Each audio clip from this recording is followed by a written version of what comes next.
Chama cha ACT Wazalendo kimetaka kuwepo kwa usawa wa kisiasa wa vyama vyote katika kipindi hiki kuelekea kwenye uchaguzi mkuu. Akizungumza na vyombo vya habari Aprili 10 mwaka 2025, Waziri Mkuu kivuli wa kamati hiyo Isiaka Mchinjita amesema nchi hii kila chama kina haki sawa kisheria.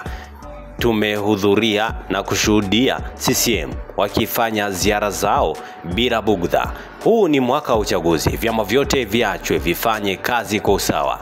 Katika mkutano huo, Mchinjita ametoa wito kwa jeshi la polisi kumwachia mwenyekiti wa Chadema Taifa Tundu Antipas Lissu aliyekamatwa Aprili 9, 2025 mkoani Ruvuma na kupandishwa kizimbani siku ya jana katika mahakama ya hakimu mkazi Kisutu, Dar es Salaam. Mchinjita ameongeza kuwa kukamatwa kwa Lissu ni kukosekana kwa ustahimilivu kwa dola na serikali, huku akieleza kuwa tukio hilo ni shambulio la wazi kwa demokrasia ya vyama vya upinzani nchini.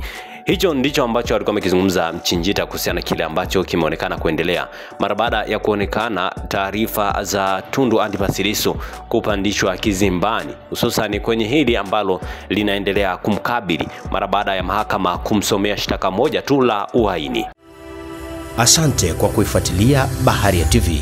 Usisahau kulike, kusubscribe, kucomment na kushare.